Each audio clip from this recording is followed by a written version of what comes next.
Hello? What are you talking about today? Whatever the other person wants to talk about. Well, I'm talking about the Russian invasion of Ukraine. So there. Well, what's there to discuss? You're getting what you deserve. So what's the problem? The problem is that Ask. No, last time we discussed the news about the bridge in Shulyavka that collapsed, remember? And you couldn't back up what you were saying. That's what happened, yes. What bridge collapsed? Where? You know, the one you were talking about. So what bridge? Where did it fall? See, you can't even get your story straight. You said a bridge fell in Shulyavka. We looked for it. Shulyavka? I don't even know what that is. What are you saying? On a different topic, let's discuss this, look. Can we trust the news source, the MoscowTimes.ru? I have no idea. I don't read. The Moscow Times, the Roscosmos Design Institute, has declared itself bankrupt and stopped paying employee salaries. I doubt that. I have Go ahead and double check. a friend of mine works there. Go check, double check. I won't. Why? Are you afraid? I have genuinely never heard of that source before. Just type it in. Type, Roscosmos Design Institute declared itself bankrupt, and you'll see. Is that what worries you most right now, huh? In life? I see you give us nothing, no employee salaries. Even if that is indeed the case, what does that have to do with you? It's your business. Huh? Even if it's... And is the bridge in Shulyavka your business? What bridge in Shulyavka? What is Shulyavka? So the Roscosmos Design Institute going bankrupt is your concern, but as for how our bridge fell somewhere in 2017, you weren't even, let's say, there to... Yeah, dumbass. You're a blogger, just for nothing? Hello. Hey there, old man. We've interacted before, haven't we? I don't recall you. You have a big nose, but so do many here, honestly. And your eyes are like Lukashenko's. Did you escape from Belarus by any chance? Yes, fled the regime. A little bit. I think last time we... Like wasting food? Yes, you started out quite ironically, but it ended pleasantly. You seem like a person capable of thinking, if I'm not mistaken. You're probably mistaken. I remember you being so rather displeased. You're such a displeased person. You're displeased, yes. Don't try to shut them up. That's unrelated. Whose is Crimea in your view? Please tell me. Oh, who does Crimea belong to? And who does Warsaw belong to? And what about the Kola Peninsula, huh? Dude. And who does Florida belong to? Well, Florida belongs to the United States. there. So whose Crimea is it, you think? The state of Ukraine.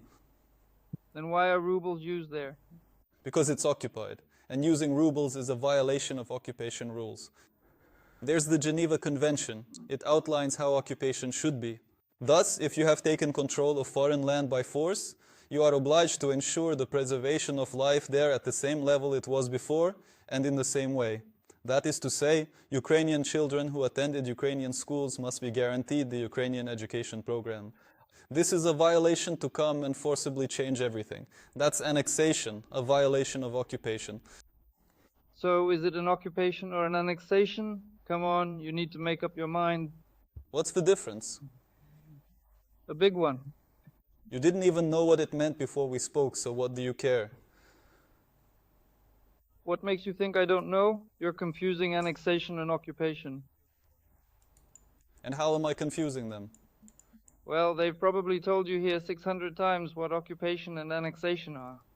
Why here? I just went and Googled it. By the way, speaking of that, I've always wanted to know why there aren't any Oshad Bank ATM as in Crimea. Why is that? Why do you think that is? Armored cash vehicles don't go to Crimea? Why not? They'd be allowed in. But they weren't.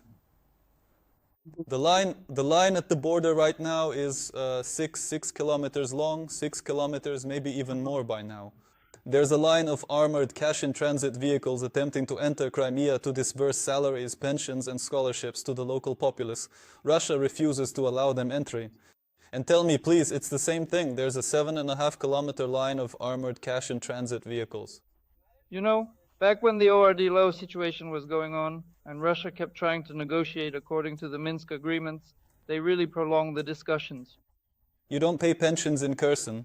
I think in some way the armored cash and transit vehicles were not really making it through there. From your experience? Will the pensioners in Donetsk fulfill their state responsibilities, their obligations? But what about Kherson? What about Kherson? They don't go there. Is Kherson written into the constitution of the Russian Federation? I don't know. Are you a fan of the Constitution of the Russian Federation? No, I just established you are, and that ends the conversation. So this is Russia. That's a discussion that can't be drawn out with you for too long. Just so next time I know exactly who you are. I've had a short chat with you. This video will be on my channel. Your identity will be cemented. And that's it. Chewing on this gum of your stupidity for too long just isn't all that interesting, you know? You're voiceless, heading into eternity as a total moron. Just wave goodbye or give a stupid smile. Alright, at the count of 3, on 3, on 3, on 3, give me a magnificent expression. Let's go. Hold on. On 3, I'm counting to 3. Make a silly face on 3. Why are you doing it on 1? Right? Okay, fine. You always have a silly face. My apologies. Oh, hi. Hey, What would you like to talk about today? I'm interested to know, have you found out whose plane struck the center of Luhansk on June 2nd, 2014? Yes, Russian. A Russian plane? Yes, it did. It said in flight and Russian aircraft were written there. Uh-huh, right. Aeroflot. Therefore, I can only state one thing, until you definitively determine who was actually responsible for this. Oh, we're going to figure this out right now, you and I. We'll get to the bottom of it right here, right now, live on air. Look, we're going to get to the bottom of this right now, live on air. I have 2 gadgets with me. Yes, I have 2 gadgets. And for this specific focus, I need exactly 2 gadgets, because the plane incident is related to the Alley of Angels, isn't it? We just have. No, I told you about the plane, specifically which plane and whose struck the regional state administration in the center of Luhansk on June 2nd, 2014. Well, are you asking me or telling me? You mentioned you have 2 gadgets, so please go ahead, check and tell me that it was a Soviet plane. Soviet? No, but that's your, let's say, thought. That it was... Or what? Was the plane not Russian, or what kind of plane was it? The plane was Ukrainian, I assert this. And I'm stating it was Russian. Excellent, but until you understand that it is. No, not until you fully comprehend and acknowledge the truth. Have you seen how many people from Belgorod are already in Ukraine? Have you seen how many people from Kursk, Belgorod, Voronezh? Do you know how many Ukrainians are coming now? Or rather, newly arrived Ukrainians? Have you seen how many? How many are now coming to us from Donetsk, from Luhansk? Have you? How many new citizens are arriving? So who's struggling? You can't protect them, can't provide for them. No air defense for some, no water for others. Why are your citizens coming to us? New citizens are arriving. There are more and more of us. Have you seen? They're now releasing young people up to 22 or even 25 years old. Have you seen? Have you seen? Well, that's wonderful. Seen? I hope the guys can finally get away from the war. And did you happen to catch what the war ideologue Gherkin Strelkov had to say about that? You saw it, didn't you? So why are the people who can figure things out, who can put 2 and 2 together, why are they in prison? It's a true disgrace. We haven't managed to break through a single frontline section throughout the entire summer. It took 16 whole months just to complete the assault on Chasiv Yar. 16 long months. And during this time, Ukraine has permitted young people to travel internationally. If Ukraine were on its last legs, they would have already started drafting 16-year-olds. But Gherkin says they're doing perfectly well. And now your people from Kursk and Belgorod are coming to us. Well, obviously through Kazakhstan, through Armenia, but they are coming. Because the water situation in Donetsk is getting worse and worse and worse. And as for the border territory, they see that Russia is fighting anywhere and everywhere, even in Syria, but not on its own territory. It doesn't protect its own territory. There you have it. We aren't even fighting on our own territory, you see. So there's that to consider. You know why? Because it turns out none of this is your territory. That's why you're not fighting on your own land. Well, of course, we're fighting on your territory.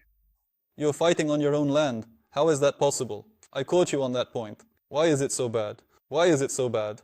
Well, battle certainly took place in the Kursk region. You were definitely pushing them back, of course. You were too afraid to declare martial law and formally introduce a state of war with a decree from your Federal Assembly. And yet you still make such claims.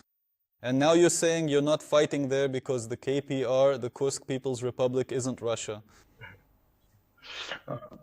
Please stop. You're not allowing me to say anything at all. So look, since March, yes, 8,000 square kilometers of Ukrainian territory have been liberated. Therefore, what you're stating about Gherkin Strelkov. Dude, what is going on here? What is this all about? What you're saying right now, it's... Whose is this? Of course. Whose is this, right? Open. Open it. Open it. Liberated. Open it. Open it. Open it. Open it. Whose statement is that? Am I to open it for you? Wait, when did I become your assistant? Where's my salary? Where's my assistant's salary? Where's my employment record? Open it. Open it. Don't. We open it. No, you open it. And after that, we'll continue our conversation. Why? No, you open it. Then we'll compare the 86,000 square kilometers that were liberated, and we'll move on after that. 8.5 since the months of March. So open it. That's empty talk. Will you open it? Yes or no? Tell me, will you open it? Check. You check my words.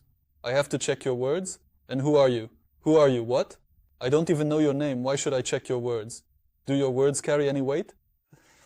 Well, look, you told me. Let's try again. Are you going to prove it? Just tell me. Will you prove it? No. I get it. That means you're not going to prove it.